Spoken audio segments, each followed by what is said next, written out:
Everyone. I am going live today with Chris Kendall from the Raw Advantage. We are on to talk about the plant-based bundle, and we wanted to bring a little bit of value to you and talk about some tips and tricks for sourcing produce. So I'm going to get on and try to invite Chris.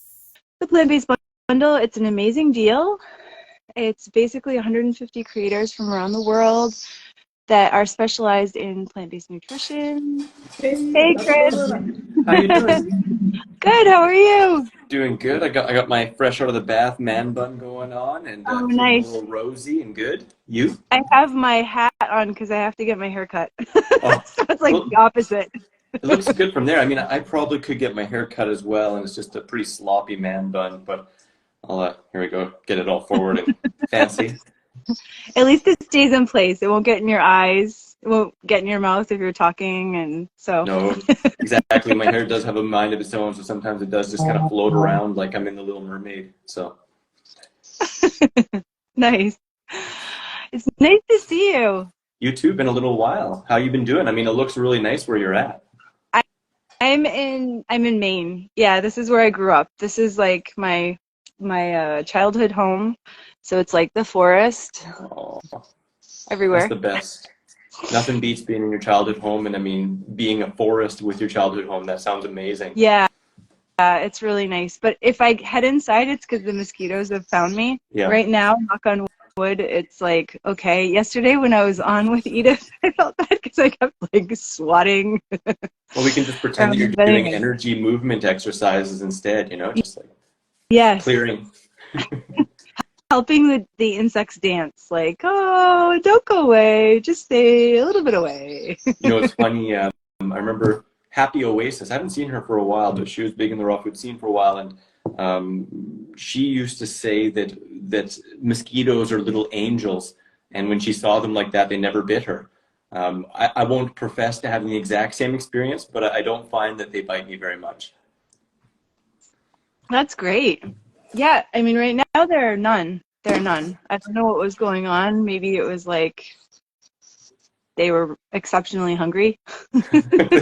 Could be they're completely full and nourished now. They're like, I've had enough. Like, we'll leave her alone. Maybe they felt the waves coming off of the phone, from the Wi-Fi, and they're like, oh. Yeah, exactly. That may Never be know. it. You never know. So how's the plant-based bundle going for you? Going pretty well. I've been slow and steady, and sharing more on my mailing list and stuff like that, and going through some of the books. I have a list of all of them up here. It's pretty amazing. With there's 36 raw specific books, and I counted 16 brand new raw books that haven't been in the bundle before. And there's so much. It's almost overwhelming, right? It's like no matter where you're at, you can definitely find multiple resources that are amazing for you. So Wow, 16 new books. That's great there's that you actually counted them. Yeah, there's actually 51 new products in this bundle that Okay, haven't been in it. And that doesn't necessarily mean that they're brand new, never before released, but 51 new to the plant-based bundle. And right. then of that, 16 are raw specific. And some of those are 100% and some of them are high raw. But yeah, loads and loads of raw recipes and new vegan recipes and fitness and all that stuff. That's amazing. Yeah, even if there are repeats in the plant-based bundle, there are so many ebooks in it. It doesn't really matter because I mean they're just who actually gets through the entire bundle in a year anyways. Like I don't think anyone Well, does. with the Well, maybe 100, no, well, I mean, I do with the raw one, of course, but with right. 151 in the plant-based bundle, there's for sure going to be some that maybe just don't connect or resonate or aren't on your specific food plan. But there's going to be more than enough that do, and you can connect with and explore. So I think it'll be pretty much unlimited resources to explore over the year if you grab it. Absolutely. Absolutely. That's awesome. Well, I don't know if you wanted to dive into the topic, sourcing produce, just like giving people some tips and tricks on sourcing. I mean, it's always a huge question for people, cost and Yeah. time management and all that. And since you are, we're both like doing this every day, it's interesting to share like little insights that we have. Absolutely. No, I'm more than happy to go into that. Absolutely. And I'll shake my bun around when I'm really in agreement, and I'll just stay still when I'm scared. Okay. I'm just joking. So do you want me to start, or do you want to start, Yeah, or how would you like this to go? go for it. I've written down three things. I mean, they may like overlap with yours, but go ahead if you want to talk a little bit about. Okay. Well, it's funny. I guess I'll start just by saying, I know when I first got into raw food, I was hyper focused on a couple different fruits that I really wanted at all times. And there were certain times that I'd go into the grocery store and I wouldn't find those, and I'd freak out and I wouldn't know what to do. I remember traveling, and in my mind, I was like, I need ripe bananas, but we were traveling on the road and we could only stop at a grocery store every once in a while. And most of the time the bananas were green, and I'd walk past, giant watermelons and, ripe peaches, and I'd just be like, bananas, I need bananas for the calories. And I didn't find them, and I freaked out and didn't know what to do, and I can understand, people get into that place, or, maybe it's the middle of winter and they're thinking, wow, I just want strawberries. And then they get strawberries and they suck. And then they're not satisfied and they're bummed out, and, their pocket is way lighter because the strawberries were twice the price in the middle of winter. And I think a lot of us have come into these kind of situations, and it can be really frustrating and challenging. And I'd say my first kind of big tip that I slowly discovered over years was to really, really enjoy and explore the seasonality of fruits and vegetables, and really go for the ones that are in abundance, the ones that are the best price, the ones that you can tell some of them in the group are ripe and look really good. Asking the produce manager for a sample if you can. I almost always, ask for a sample of anything that I'm going to buy in bulk. And that kind of goes into the next tip is That's I a buy food really in good bulk. tip because I don't do that. That's an excellent tip. Yeah, I It mean, helps. if they're buying like a huge box of bananas, they'll probably let you try one of them. Absolutely. Most of them do. And I'll admit, I sometimes draw a hard line. If I go to a produce place, no matter how good it looks, if if I'm not sure, like if I can just look at it and smell it and be like, yeah, this is good, I'm gonna go for it. Because I mean, we have our five senses, and the sight and the smell and the touch are the main ones that we can usually get a feel for before we taste. And sometimes those are enough. But sometimes I go to a produce market and they're like, no touch, you can't touch. And I'll ask for a sample, like, no sample. I'm like, okay, I'm not buying from you. Like, that's not the energy I want around the food choices I make. And I want to go to someone that is, excited about me being excited about the food and being able to have a little bit of kind of play with it. So I go to wherever I travel, because I've traveled all over the world. I guess I can't say all over, but a lot of places.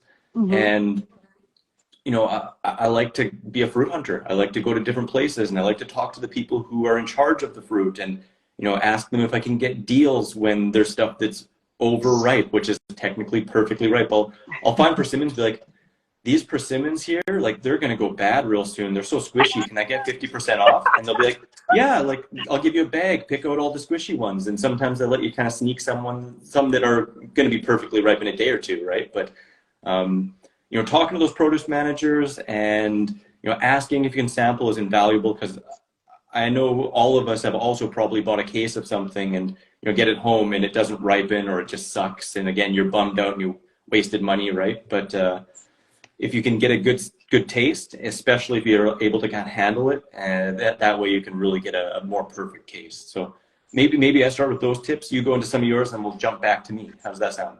That's that's hilarious. Oh, these are gonna go bad.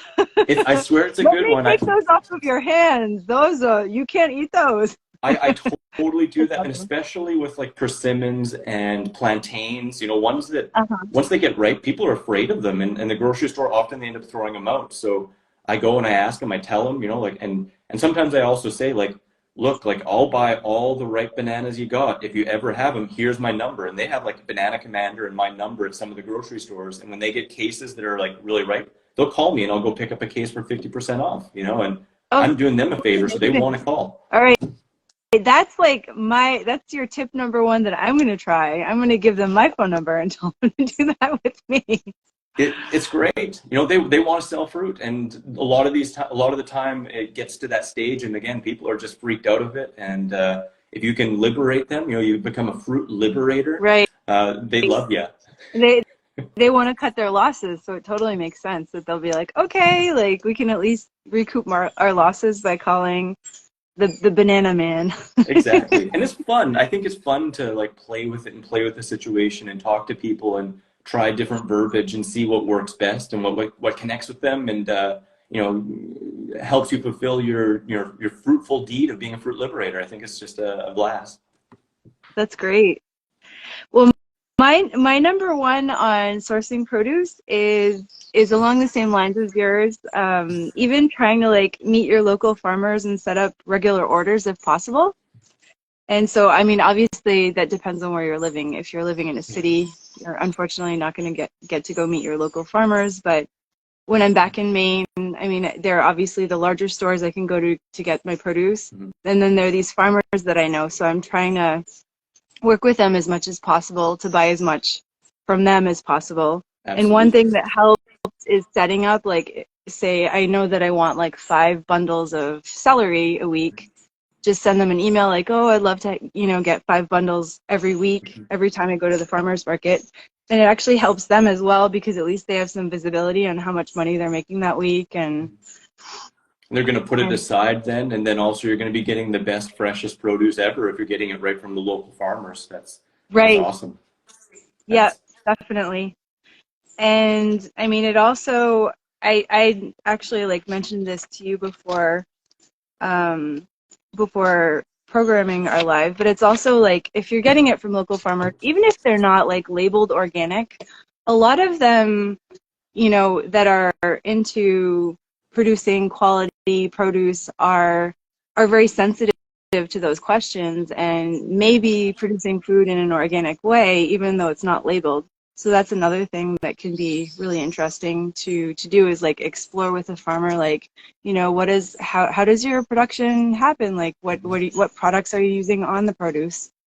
absolutely, And yeah, so, get to know it better, and like you said, that's being asked more and more and more. And while we can't, you know, can't always 100% trust, you know, I've definitely been to some markets where I've been like, oh, is this organic? And they're like, yeah, like yeah, yeah. you know it isn't, but the certification it takes many years, and nowadays because of you know cross pollination and crops being around it, it can make it even harder for them to be certified. And you know, even going further into that conversation, it's kind of an interesting thing because I think a lot of times we make things black and white and think automatically organic better. And in some Hmm. cases, you know, organic can have multiple sprays as well. People don't recognize that organic doesn't mean spray free. It just means organic pesticides, fungicides, fertilizers, and stuff like that, which sometimes are better for the environment and for ourselves, but sometimes they aren't.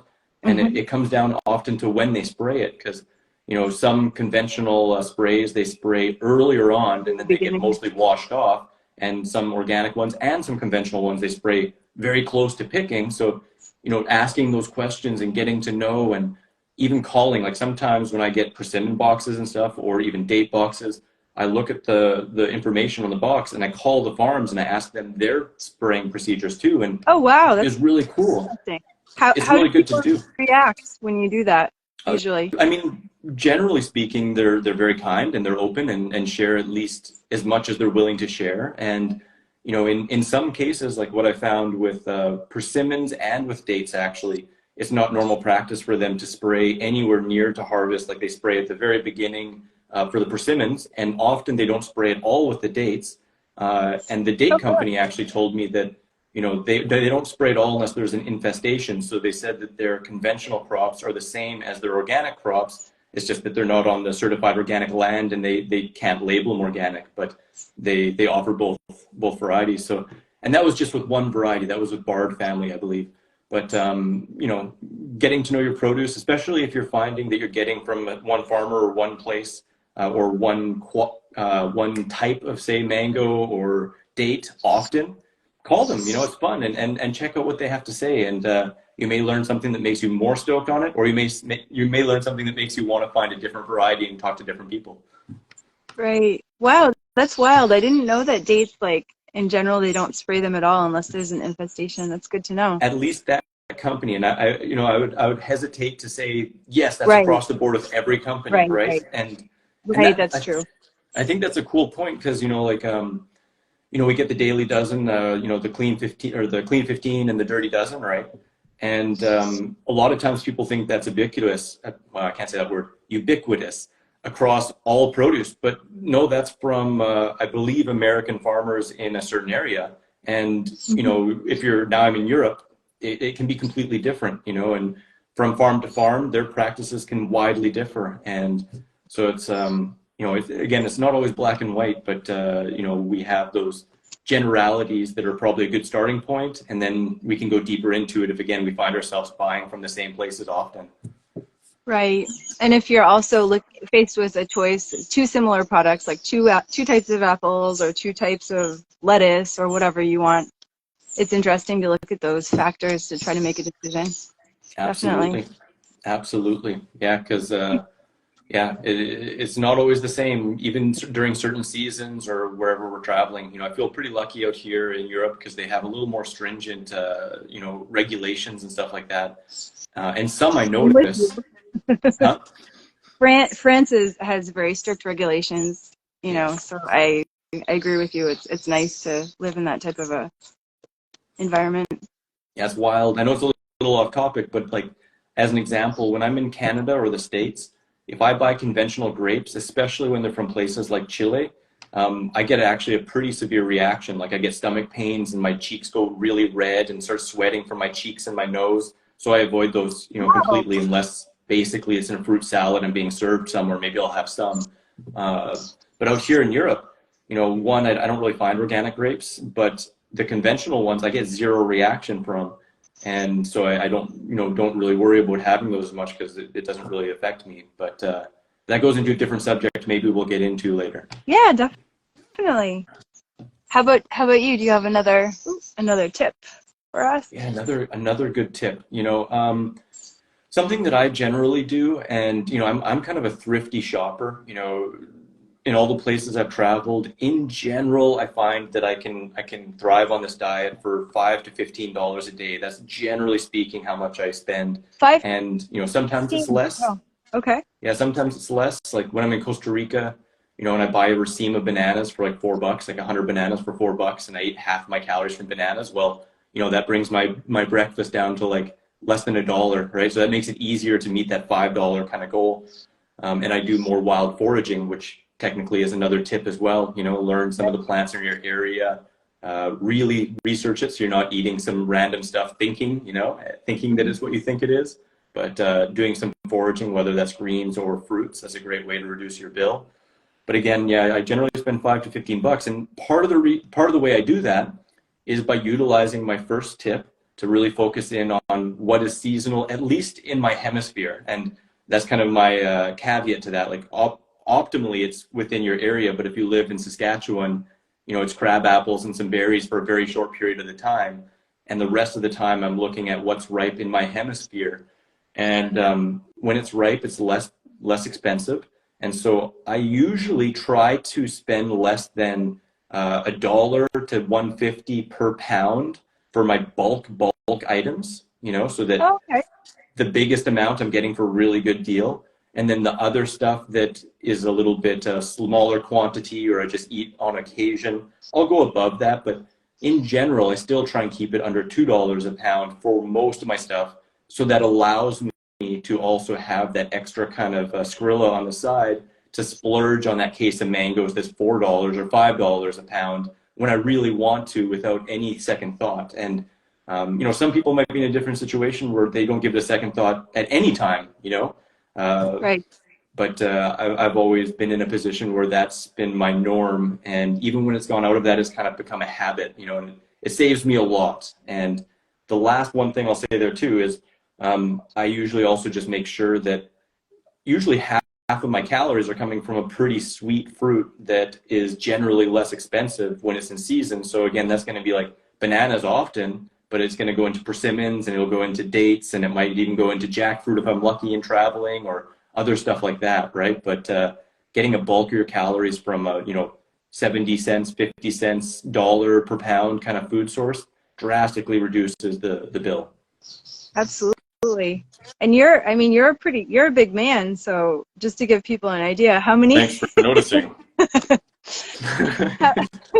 About how many calories is that like for, I know like you're not calorie counting, but just to give people an idea of like how much they could be spending on for such a small Yeah, amount of food. on a lazy day, I might consume 2,000 calories, and that might be on Okay. the low side where I might even be burning a little bit because, I'm like 100 and about 170 probably right now. So I'm probably burning like 2,200 even just chilling out and just doing minimal exercise. But on a really busy day, 3,500 calories is pretty normal, and often it's around that 3,000. But I've also had like 6,500 calorie days before, so that looks like a lot of bananas. I had that day I actually had 65 6,500 bananas and calories? 3 smoothies. How many?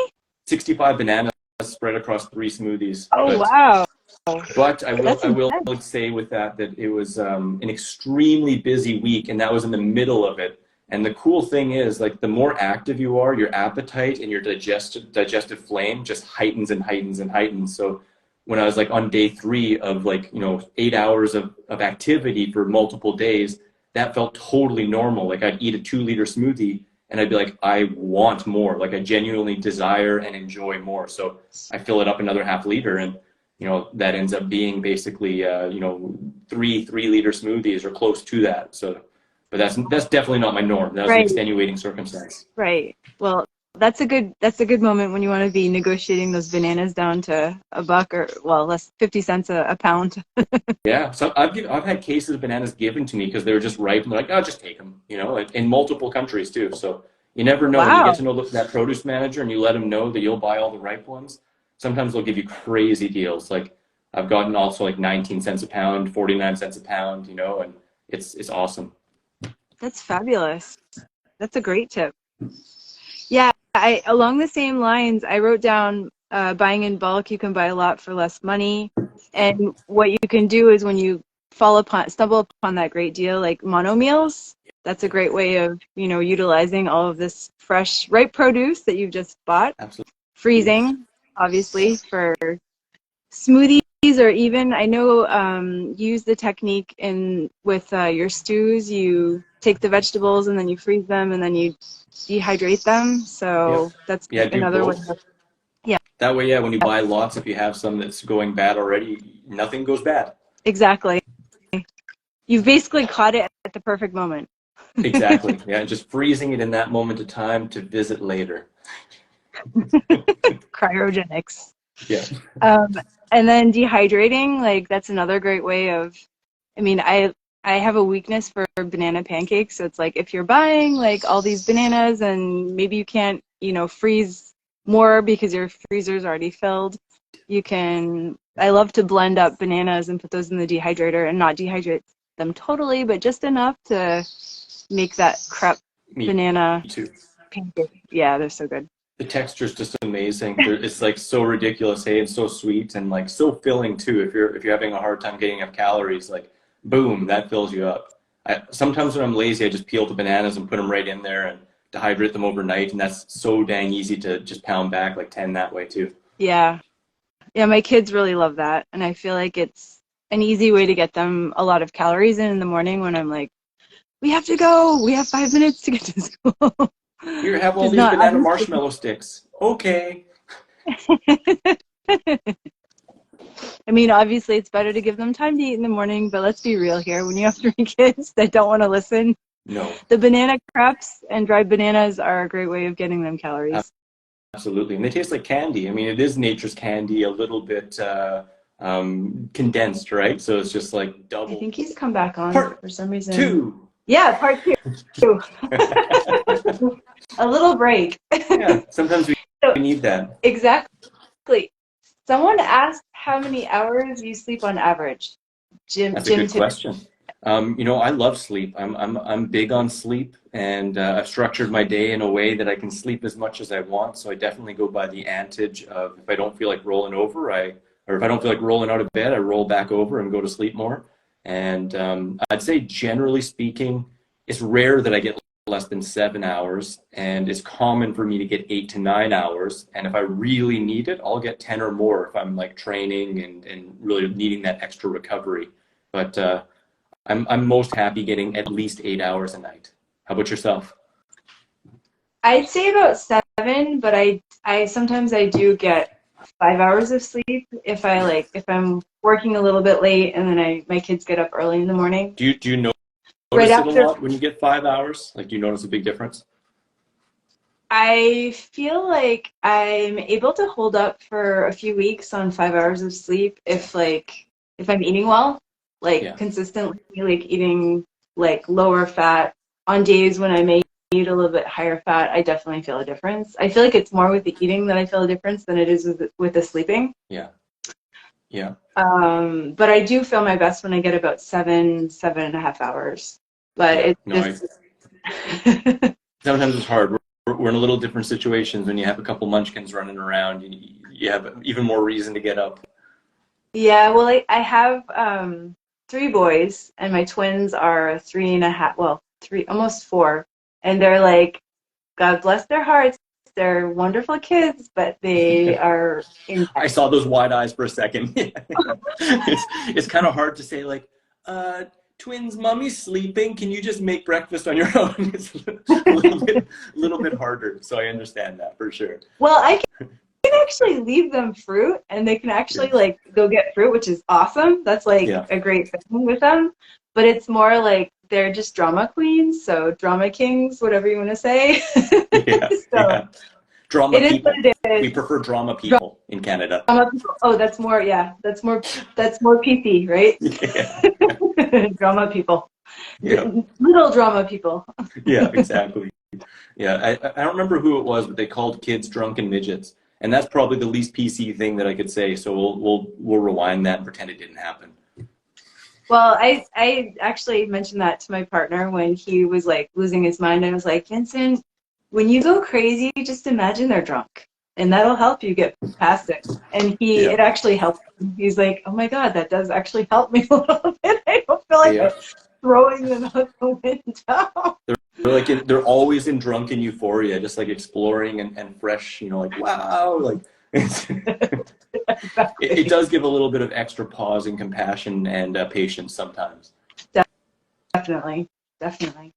Yeah, it's funny with sleep. Like I find on this lifestyle, I can definitely get away with, less sleep on occasion. But just like you, if I'm, lacking sleep and getting 5 hours or less for multiple days in a row, it starts to hit you. And I've hit the wall a few times where I thought I was Superman and could get away with anything because I was, on the raw diet. And I was proved wrong and needed a couple days of rest and recovery from that, but it's also really wild, and a lot of people don't recognize this. But if we're getting less than 5 hours of sleep, it actually vastly impacts our sugar metabolism, and it can actually clinically put us in a pre-diabetic state because of how much it affects our pancreas and insulin function. So, for those that don't get a lot of sleep, it's definitely really, really impactful and helpful to be getting enough. And how much is Hmm. enough? If you find yourself falling asleep all the time and all that, you're probably not getting enough. If you need Right. stimulants and stuff that kicks you like a whip, you're probably not getting enough sleep. Right, getting enough and getting quality. Because if you eat right before you go to bed and you're sleeping Yeah. 8 hours but on like a super full stomach, that's probably worse than 5 hours on like nothing in your stomach or light Yeah. stomach. I've been guilty of that. And if you wake up in the morning and you burp and you taste last night's meal, yeah, you probably overdid it too late. Very good point. Yeah. Someone's asked us, Jane Tibbetts, on average, how many fruits do you eat a day? Myself, I mean, it depends what kind of fruits, and it can range from one if I'm eating a giant jackfruit, or it can range to like, hundreds if I'm eating grapes. It's kind of hard to consider a bunch of grapes one fruit, but How I could about like say, apple, banana, or orange size, like your medium sized fruit? How many? yeah, the average ones. It's kind of funny because when I'm eating bananas, for me, less than 12 is a snack, and it took me a long time to get to that place where that was genuine because in the beginning, 8 felt like a huge meal, like that it took a long time to eat. But now 15 to 18 bananas is a very average meal and is easy to eat and takes 10, 15 minutes to comfortably eat and be chewing and mindful while I'm doing it. Sometimes I eat more than that. When it's something like oranges, I typically find like 12 to 15 makes a couple, like a liter and a half of juice, Mhm. and I'll eat that much. I guess that kind of simplifies it too, is usually I'm drinking 1.5 to 2 liters as a smoothie, and that's a meal. But with some things, like if it's watermelon smoothie, I might want to have a Without bit more. adding water in the smoothie? I Is that just usually don't add water, because I find it dilutes. I mean, that's its nature, right? So right? it lessens the flavor. And what I prefer to do is drink water if I'm thirsty, and then eat fruit for hunger. And when it's bananas, for example, because they're almost the same water content as we are, just a little bit less. They can actually be a little bit dehydrating. Most people probably have experienced that situation where they eat bananas and they feel more dry mouth. And one is because it's a little lower water than we are, but two, because sugar requires water to metabolize in the body. So the higher sugar, the more water it's actually requiring to be metabolized and absorbed in your body. So with banana meals, I like to make sure I'm really hydrated first, and then I eat a condensed banana smoothie, because then I can actually fit more in my stomach, which has valuable real estate, and it can't be expanded forever. So if I can have 15 bananas in a 2-liter smoothie, or 12 with a whole bunch of water, I'd rather have 15 in that amount of room and just be really well hydrated before, so it digests and absorbs really, really well.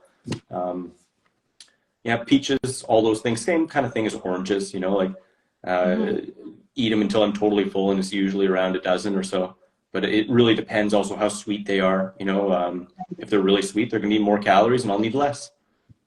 So it's between like 12, 15-ish per meal. Yeah. Usually, yeah. I mean, and I guess, it might even be easier to go by weight, because we don't always eat by a piece, but it's more common to eat by weight. And I find that I usually eat at least 2.5 pounds and sometimes 3 pounds in a sitting for fruit. And for Mhm. veggie-based meals, sometimes I'm eating 3 to 5 pounds. That's But great. again, Yeah. I've been doing this for almost 20 years, and I wasn't eating this way in the beginning. It probably took about Mhm. 7 years for me to get to this point. But those first 7 years, I ate more frequently and a little bit smaller meals, just always following genuine desire, enjoyment, and satiation, and never pushing it past enjoyment, unless it was an emotional circumstance, which wasn't for health. It was just trying to numb myself and punish myself with food. But trying to step away from that, I think, is a good lifelong practice. Definitely. So you started in the beginning more like a lot smaller meals, more often during the day, like smaller amounts of fruit, and you worked yourself up to having like more like three larger meals, or you just kind of Yeah, whatever. in the beginning, it was more like 4 to 5 meals a day, and I still ate like right between as much as I could and as much as I enjoyed. So I wasn't trying to limit the size of them. It's just in the beginning, like I said, like 6 to 8 bananas felt like a huge meal in the beginning, and I wasn't super attracted to bananas right in the beginning. I wanted more juicy fruit, which is pretty common when people get into this. And progressively, the meal size went up, and then the frequency slowly went down to the point where now most of the time I have 2 meals a day, but sometimes I have three if I'm either more hungry and active, or if the fruits I have are less calorically dense and I just have, melons and grapes and mangoes. Well, it's going to take 3 meals of those. But if one of the meals is bananas, it often just takes 2 meals. So Right. Thank you for sharing all that. It's interesting to know that like it can take time to adapt your eating schedule and your eating habits. So 7 years, I mean, and now you're feeling good and how things just kind of flow, and that's great. absolutely. And I've seen too many people, watch a video from me or watch a video from Doug or watch a video from anyone who's eating a very large volume, and then, be told, well, you need so many calories, and then they just try to stuff it in, and they're not even enjoying it, but they're coming from a mental construct of, well, this person says they ate 15 bananas, so I'll eat 15 bananas because I want to be like them, or I want to heal fast. And it just overburdens their digestive system. They don't enjoy it. And then time goes on, and they're eating chimichangas, saying that diet didn't work, and I hate bananas, and I'll never eat bananas again, because they forced them when they weren't genuinely enjoying them. And I just find that root of really eating for enjoyment, and making sure that when we really genuinely stop enjoying it, stop. Like maybe have some greens to balance out the flavors and the mineral density, and if you want more after, go for it. But forcing isn't the way, and I think that's ubiquitous across many different topics we could talk about. Absolutely. I'd say on my behalf, I probably eat anywhere between 25 and like 30 pieces of fruit a day on Yeah. average. Yeah, so I eat a lot of fruit as well. That's awesome. That's awesome. And I just watched a cool little video from Cyrus Kambadi from Mastering Diabetes. And a lot of people are worried about diabetes or worried about blood sugar issues, and their speciality is helping people reverse type 2 diabetes and to manage type 1 in the best possible way to require the least insulin possible. And their official recommendation is to eat at least 10 to 20 fruits a day. So it's just kind of a reinforcement that fruit doesn't cause diabetes. Actually, it helps you reverse it. It's a beautiful thing. And my cousin Cara, she has type 1 diabetes, and she started eating similarly to me. Yeah. 2 years ago, high raw, low fat, and she was able to reduce her insulin levels, cut them in half within Yep. 1 month. And like, Yep. That's common. she also has rheumatoid arthritis, so I have the proof in front of me that this is like what it's all about. And it's frustrating because I have other people in my family that are faced with pre-diabetic situations, and I'm like, I can help you, and they're still hung up on like being worried about not getting enough protein and things like that. So it's, Yeah. yeah, fruit is definitely so important, so important.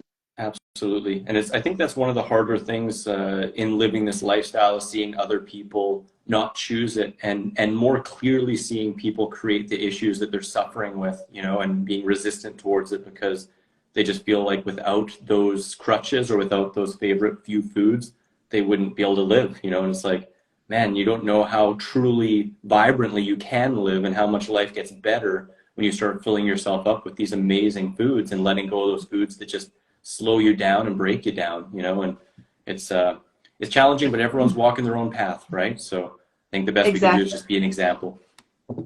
Well, the other thing is there's addiction going on there too, and I'm sure Yeah. like being foggy minded because maybe you're getting a lot of fat in your diet and you're just not thinking correctly. And Yeah. I think that like that's when getting something like the plant-based bundle and bringing it back in because it's like the perfect time. Getting inspired by other people who have gone down paths towards like trying to find solutions to their health issues, or just like having energy to wake up in the morning and face the day. Like it can be really helpful, especially if you've got like addictions to processed foods and things like that. So Absolutely.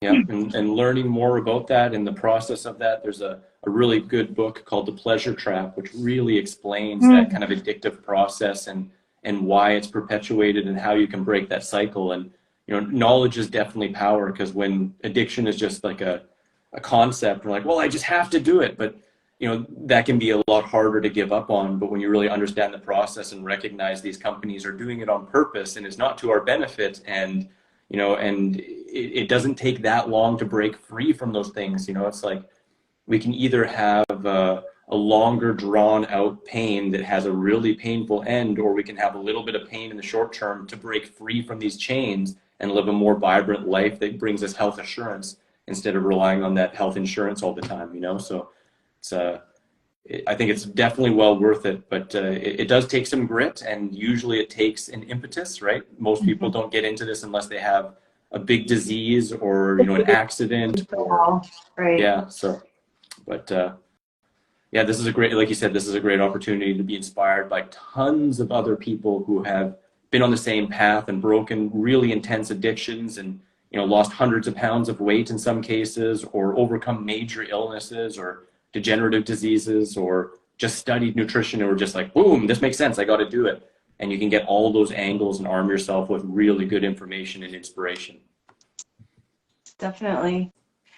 I had one last thing that I'd mentioned that I'd spoken to you about. Is I just wanted to bring it up because a lot of people have been asking me about this, and so this is kind of coming back to the sourcing your produce. Yeah. And so I was looking at apeel a little bit because I don't know about you, but I'm seeing like more and more posts like popping up about apeel. Yeah. And so I would like to become more informed on what's going on. Yeah. And so I found a letter to the Office of Food Safety, October 10th, 2019, just to like look a little bit closer at what apeel is. basically it's a product that's being sprayed on some of the produce to give it a longer life, like shelf life. And it's being used in 65 countries. I Wow. thought that it wasn't used in France, and I guess it is, which kind of surprised me because I know that France is like pretty strict with the purchase. So what it is, it's monoacylglycerides derived from grape seed. So basically, it's like fatty chain acids that are derived from grape seeds that are being sprayed on the produce. Mm-hmm. It's supposed to keep the moisture in and the oxygen out to lengthen the life of fruits and veggies and combat food waste. So that's like basically why they came up with this product. And on their website, when you go on there, you can see the image of an avocado that has no apeel on it, and then has apeel on it after 30 days. You kind of see like the evolution of the avocado, like getting shriveled and losing its moisture and getting all old and just what happens to us when we don't drink enough water. Exactly. And eat enough fruits. 31 days later. And so I just, like I'm not at all an expert on this. I just thought it'd be interesting to like delve a little bit deeper. I did note on this letter that I mentioned to you, to the Office of Food Safety, there are heavy metals involved, and there are trace amounts: palladium, arsenic, lead, cadmium, and mercury. This product is used in the US, Canada, Germany, UK, France, Italy, Peru, Spain, Sweden, Norway, China, Australia, South Africa, Poland, and Japan. And in the UK and in Europe, it's only applied to fruit that has a peel that's not typically eaten. So that was interesting to notice. Yeah. Yeah. And in Maine, I was looking online and I found that most of the products that apeel is used on are avocados and apples. Okay. So I just wanted to bring that up in terms of sourcing your produce, because that's like another advantage. If you have a farmer nearby that's not using apeel, maybe you want to prefer buying from that farmer than buying produce that has the stuff sprayed on it. That, I mean, maybe you know, the side effects are not as bad as people could imagine, but it's just interesting to be aware of like what is being applied to your produce that you're eating, especially if you're eating the peels like I do. And so I don't know if you have anything to add to that, Chris, or a little bit. You know, as far as I understand, and tell me if I'm wrong, they are supposed to label it, so at least you can see if it is labeled that it is using it or not. Did you find any information contrary to that? I think that they're supposed to label it. I looked at the avocados I bought at the grocery store at Hannaford's, and I didn't see any label on it, so I don't know. Like, I'm hoping that means that it's not on it, but I have no clue. Yeah. So I don't know either. I'll admit I'm not an expert in this. I have done some research into it, and also kind of interestingly and a little bit to my benefit here, Dr. Doug Graham actually just did a post on it yesterday, going into it, which I found really, I was like, wow, because we were just talking about it a little bit, and I was like, wow, good to have his perspective, and he doesn't consider himself an expert on it or anything like that too. But, you know, he looked at the website itself and found the same thing, you know, that it's basically a vegetable, non-GMO plant oils mimicking the natural protection already existing on fruits and vegetables. Mm-hmm. And the site claims that it's only one ingredient, just the non-GMO plant oils, which you found were from grapeseed extracted from the grapeseed. And they claim that they test their products, confirm that impurities like pesticides, heavy metals, allergens, and trans fats are not present. So, you know, he goes on to basically say, like, unless they are completely lying, there's not too much cause for concern, because the amount used is very minimal. He says, like, for an apple, it would contain like 0.3 grams of lipids. So if you're worried about the fat content and not having oil, then that's pretty negligent. And, you know, like apples, you know, often apples and oranges have a wax coating on them, you know, to do the exact same thing. So it's not anything totally new.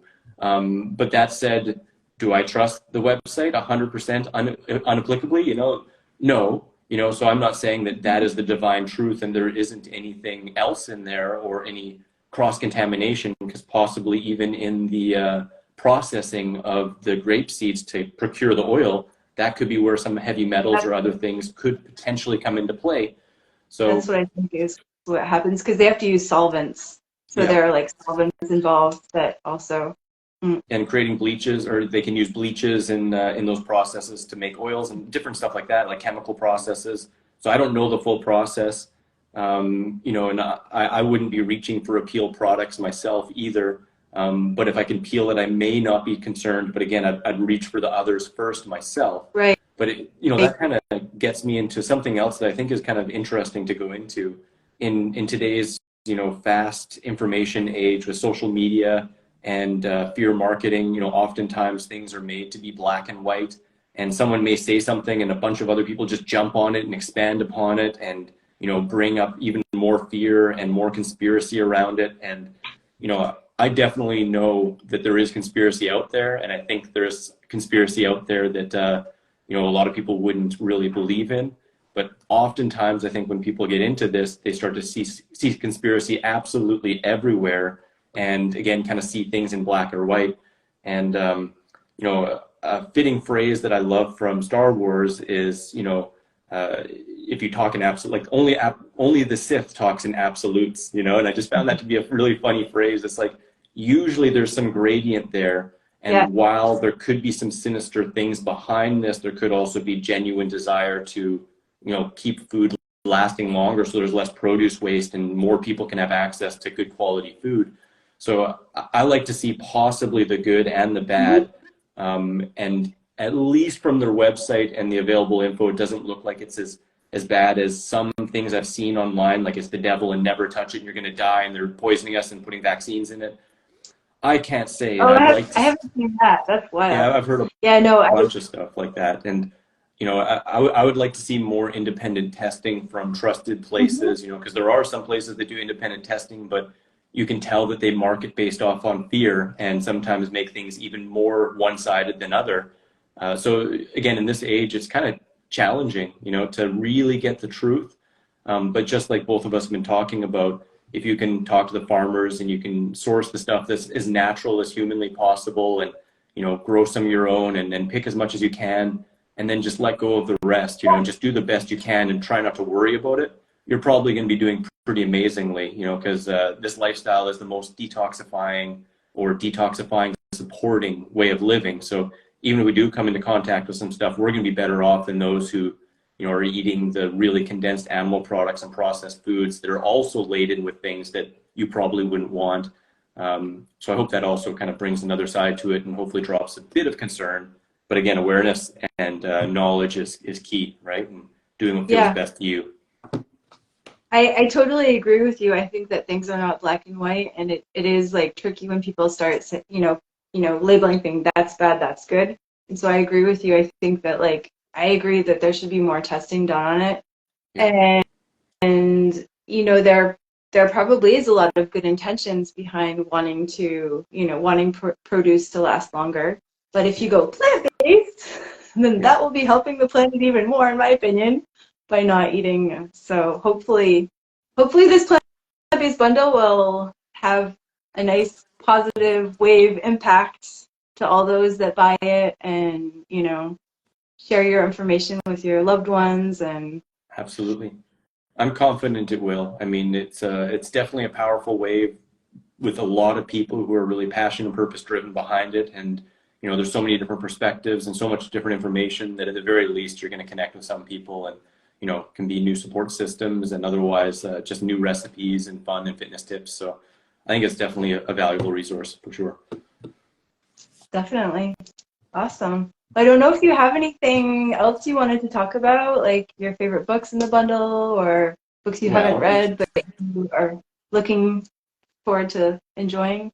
one thing I did want to mention on the produce selection tip, which kind of piggybacks off of a little bit of the stuff we already talked about, but I found really, really beneficial too, is to seek out warehouses or distribution, wholesale warehouses and stuff like that in your area, because you know, sometimes you get lucky and you find one that's open to the public. Sometimes you find them and they're not open to the public, but they're open to people who have restaurants or who have little grocery stores. And you know, in either situation, you can find access to them, because if you make friends with your produce guy, you can start to say like, hey, like, you know, I don't see these on your shelves, but can you get this and can you buy it by the case? Or if you have a friend that owns a restaurant, you might actually be able to ask them just to add things onto their order for you, um, and also too, if you're doing a raw food kind of business, or if you're doing anything like that, sometimes you can get in with that. Like out here in Sweden, I found a wholesaler who, one, they do let you go in as an individual, but they prefer you to be a business for their books.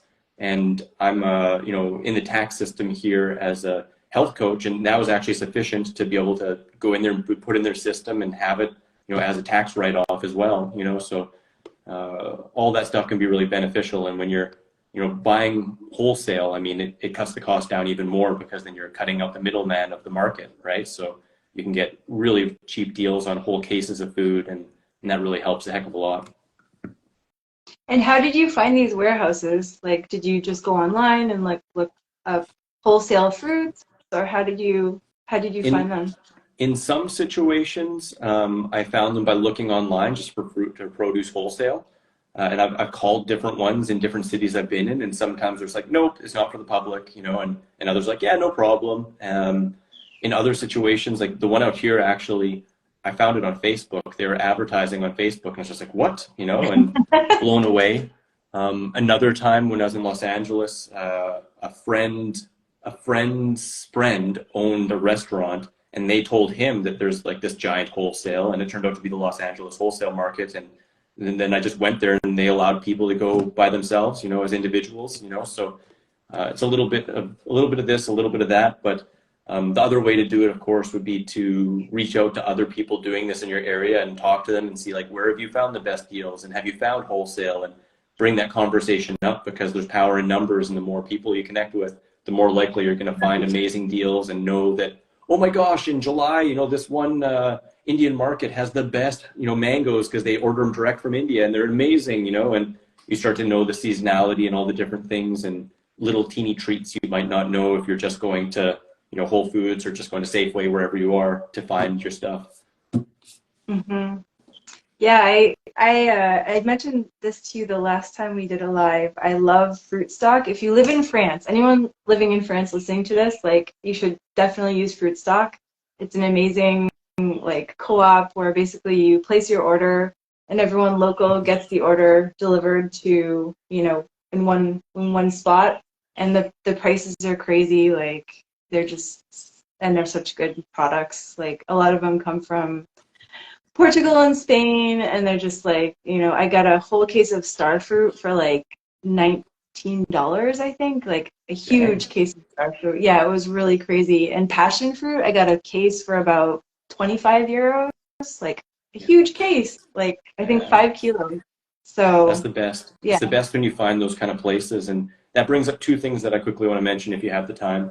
Um, One, I mean, a great example is Fully Raw Christina. She, in her earlier days, before she was even Fully Raw Christina on her site, she was just eating a fruit-based diet and wasn't finding good deals. So she called a wholesaler and talked to them, and they basically said, like, we only send out stuff to grocery stores, and like it has to be like a pallet.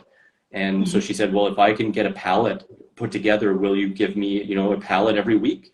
And they said yes. So she talked to all of her friends and said, hey, do you guys want to go together and become a co-op? And Mhm. so they formed their own little co-op that they delivered to her house in her garage, a I pallet remember of fruit every that. week, and then eventually that became a giant thing where she was, became a co-op for like hundreds of people every single week and had volunteers, and it's just amazing to see that, you can turn that around, and you can find places, and you can, form your own little co-ops with your friends, and, make it more of a communal kind of thing, which can be really beautiful. So even if they don't sell to individuals, there's even ways around that. And the one other thing that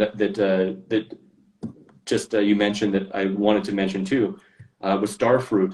Um, and some people, there's a little bit of haze around this, but I've actually heard that star fruit is one fruit you want to be a little careful with consuming in large quantities because of the oxalate. It can actually, they say eating more Right. than 5 to 7 at a time can cause kidney damage. And while it may be less prevalent if you're really healthy and stuff like that, it is something good to know, especially if you have a star fruit tree or get lots of it all the time, because it is Hmm. pretty high in that.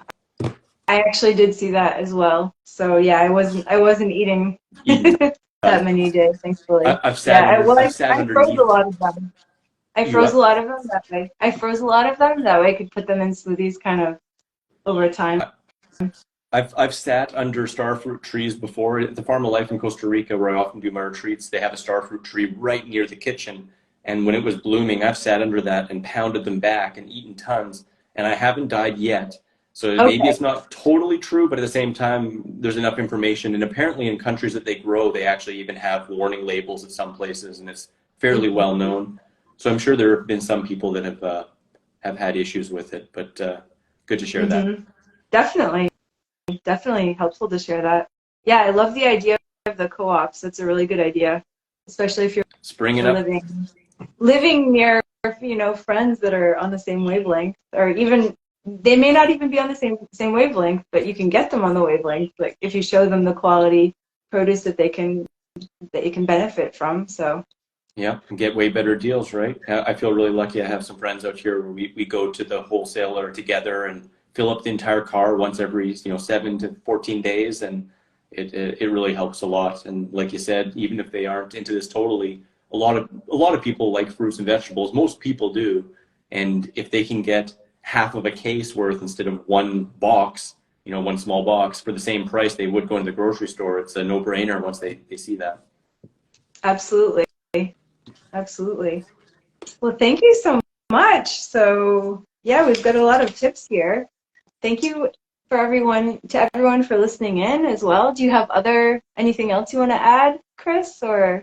No, just thanks for the opportunity to connect. It's been a little while since we talked, and it's always fun. And I think this bundle is just so awesome to share. I feel really blessed to be a part of it, and I hope everyone checks it out. You can grab it in your link in bio or mine, and Yep.